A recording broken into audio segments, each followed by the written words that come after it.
Don't you fucking dare.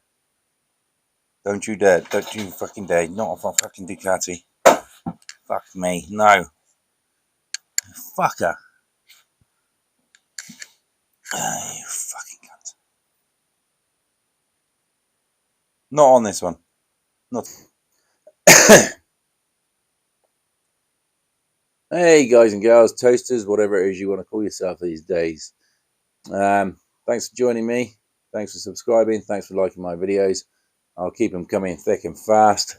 I just want to get to the fun stuff of riding these things and doing demonstrations on various other sort of riding techniques. But we are in a bit of a different location on this one, okay, and it is directed particularly at people that ride these sort of things, sports bikes, okay.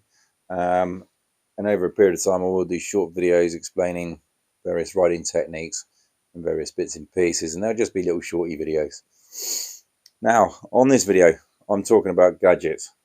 So we've got the helmet camera and we've got the intercom systems. Okay, now there is a logic for why I do not personally like using this. It's down to personal choice. I mean, it's great for various reasons, and I will go through the pros and I'll go through the cons of each one. So with a helmet cam, okay, yes, they're fantastic. Okay, you can clip them on your helmet, you can film your ride, you can show your mates, look where I've been, check this road out, it's awesome. I can assess my riding and say, oh, once I get there, maybe I need to improve here, maybe I need to do this. If I have an accident, the insurance purpose is, okay, something might pull out in front of me, I've got this as evidence. All right. And it's also good to review some footage that you might have taken, say, a couple of years ago on helmet cam. You can watch it back, you go through your videos and you think, oh, that was a nice ride, I enjoyed that ride, we'll go back there again. So there is those sort of reasons to wear these. Now, I'm going to come on to the cons of it. So the cons of having a helmet cam.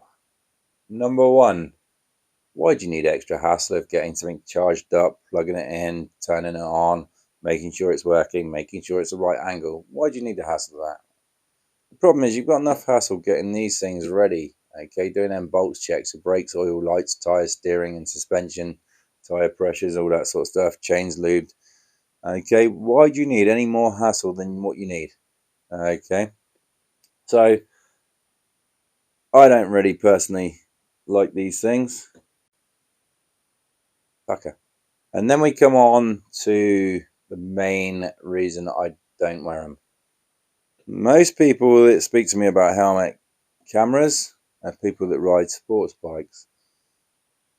Now, another con with these are that if you ride a sports bike, the chances are that you don't really stick to the speed limit too well. Okay, they can break the speed limit pretty quickly. So I'm going to have this helmet cam on and I'm going to show off as much as I can just to make it look, when I show my mates a video, how fucking cool it is. Alright. Problem is, I'm going to post that all online. I'm going to post it on Facebook, Instagram, all my social media channels and all that sort of stuff. Now I've just incriminated myself. As well as that, if anything happens and you have been naughty, the police can look at this footage and bust your ass, okay? Now on something in particular like this, which will do over 80 mile an hour in first gear, nearly 200 mile an hour bike, you can break the speed limit really easy and it gets up to 170, 180 pretty damn quick. Now that's a prison sentence. That's me losing my job.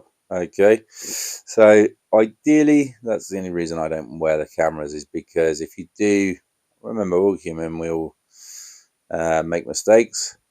Also, us sports bike riders do get a bit over exuberant sometimes on these things. So yeah, that's the reason I don't wear them, and I don't really agree with them. But it's entirely up to you what cameras you want to wear. But just think about what you're doing when you have got a camera on. All right. Then we come on to the helmet comm systems. Now the helmet comm systems, the pros of having these, okay, they're absolutely fantastic. They are really, really good, to be fair. Same with the cameras. Some of the cameras are really good footage, and you can get some good footage of that stuff. But with these comm systems, what I will say the pros of them are, when you're out with your mates, if you want to stop for a pee, stop for a coffee, stop for a chat, cigarette, whatever, then you can just say to your mates, right, should we pull over in the next lay-by? Okay, you might have something wrong with your bike. I need to pull over. I've got a puncture on my bike, don't feel right. So you've got them for that reason. If you're a very busy person and you get phone calls all the time and you need to answer your phone, you can't miss a phone call. Your missus might be pregnant and you might be out on your bike. You might be expecting any day now. You can have this on. Your missus phones you. I've gone into labour. You can rush back. Hence breaking the speed limit. So they are quite handy for that. Also, if you've got somebody that's a little bit of a novice and they need a bit of coaching, they're quite handy for that. The cons are that, to be honest with you, when I go out on these bikes, when I go out with mates or on my own, I don't want any distractions whatsoever. I don't want to hear my phone ringing. I don't want mates talking to me while I'm riding, putting me off. Okay, I don't want music. I don't want to listen to music. I want to be able to listen to the machine, listen to what gear I'm in and all that sort of stuff. All right, so to be honest, I'm not a fan of this sort of stuff. They can be very beneficial. They can also be a hindrance. They can be very dangerous. For instance, I'm going to overtake a car. I'm going to overtake a couple of cars on this machine here. Now, I've got a few mates behind me. And I say to them, right, that road's clear. I've just overtaken. I haven't seen anything there. I might have missed something. I might have missed a car pulling out of the junction as I went past. I didn't see him pulling up to the junction. When I'd gone past, he was at that junction. He saw it was clear. He pulled out. My mates are overtaken. They hit that car. So they're okay if you use them in the right respect. Same with the cameras, okay? And this is why I don't use them, because you can make mistakes. Like I say, even going for a 30 at 35, if the police had stopped at the side of the road, they might see you, I'll pull you over. Can I have a look at that video? They've seen you breaking the speed limit. Now you do a speed awareness course, you get points on your license or what have you. Okay. And then these ones here, why do you need any distractions on these things? Okay, they're absolute weapons. So ideally, I don't personally. I mean, I'm not telling you not to wear all that stuff, but I'm just giving you a heads up there. If you do have a camera on or any comms, use them correctly. Behave yourself. All right. But there will be. I mean, I've said all this, but I am going to have some video footage of me on this one, going some silly speeds and stuff like that. But that'll be on obviously private roads. I've got a huge airfield that I can use where I can open it up and go for it.